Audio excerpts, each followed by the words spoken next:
So we're out here, still at the scene. It's still an active scene. It's still in the recovery process. A lot of the preparation work is going on right now. We had to remove some trees. Contractors are out here stabilizing the ground. We've got a light pole that we're taking down to get out of the way with assistance from Duke Energy in preparation for the next piece of equipment that's en route. We have a large excavator that's on its way from the middle of the state. We expect it to arrive sometime in the middle of this afternoon. Once that equipment is here and set up, it will begin working on the building. We're going to start from the top down as the safest way for us to proceed with this operation at that time. This machine, it's as large as it is, it's going to be used in a very delicate manner.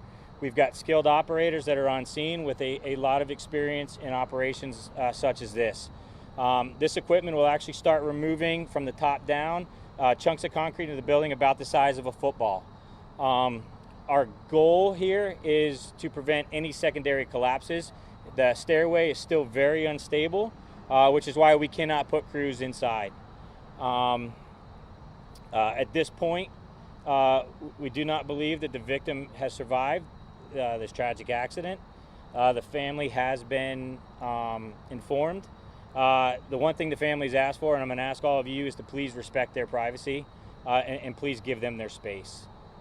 We feel for them, and at this point I'll open it up for any questions that you may have. How has weather impacted this process over the last 12 or so hours? When the weather started coming in, it definitely slowed down some of our operations.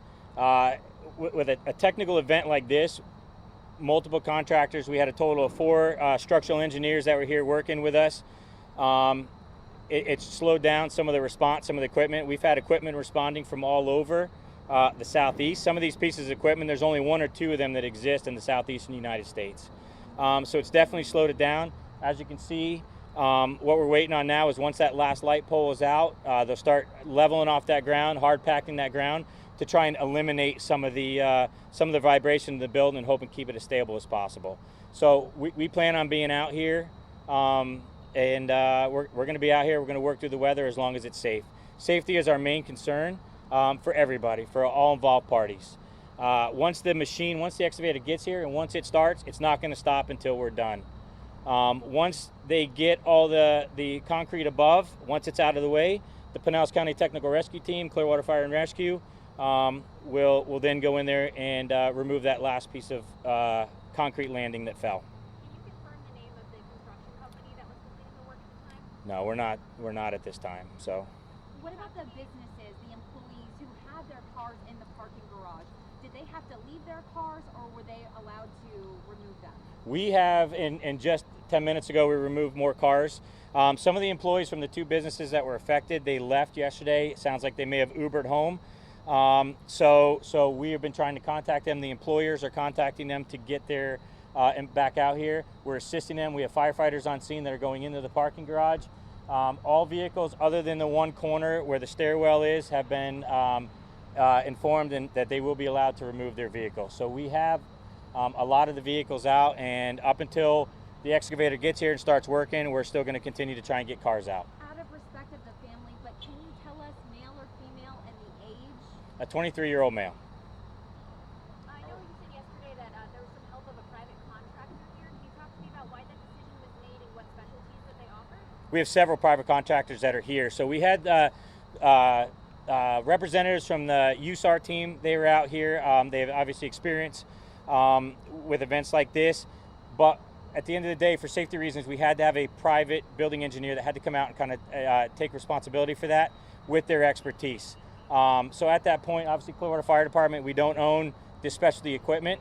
And really the specialty equipment needed doesn't even exist in Pinellas County, which is why it's coming from as far away as it is. So I know that yesterday you were updating the family step by step about the way the procedure was going to go. How did they react? About as well as expected. I think they're appreciative that they are being updated. That's my goal. That's why I was a little bit late getting over here, was talking to the family and let them know. That way they're hearing it directly from us and not from the media. Yesterday it was mentioned that Clearwater was looking into the history of this building, the inspection reports, that kind of thing, if a permit had been pulled for this work. Did you guys get any I don't have that information at this time. I'll be honest with you, from the fire department's perspective, all we're concerned with is the ongoing operation here, the recovery operation. City building officials, will address any of those issues once they are finished looking into them. Are guys you have worried about contractors on site? Have you guys gotten any indication as to why these stairwells collapsed in the first place? No, that part of it's an ongoing police department investigation. So they're going to handle all of that investigation with, OSHA was out here last night. I'm sure you're aware. So Clearwater PD will be handling that part of the investigation. Again, Clearwater Fire Department, we're focused on the recovery effort. That's our focus. Over the years, you guys have had a lot of challenging rescues and recoveries. What makes this so unique in what you're experiencing? This is challenging for our members simply because our mode of operation is you call 911 in 4 minutes, we're at your house, we fix your problem in 30 minutes, and then we move on to the next incident. So being out here, the emotional connection for our members and the length of time makes it a very unusual operation for us, and not the way we normally operate. But just in terms of the structure and what you're trying to accomplish, what are the challenges involved with that? Safety. The safety. That corner, that stairwell it's a separate structure from the main structure, the main parking garage structure, but it's unsafe. It's unsafe for us to put any rescuers, contractors, or anybody in there to move this forward any faster than we already are. You're welcome. How long is this going to take till you're done?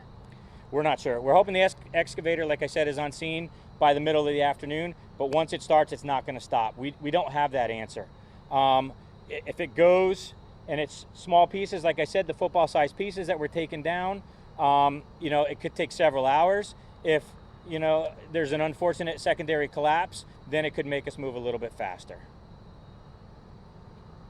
So is this the only stairwell in this garage? No, there's multiple stairwells. There's another stairwell on the backside as well. So is any of that safe to use for people? The whole parking garage is closed off anyways. That'll be inspected by the engineers a little bit later once we get through, again, the recovery operation. Do you know who owns the parking garage? I do not know for sure. It just recently changed ownership, which is why the inspection was done, which is why the work was being done.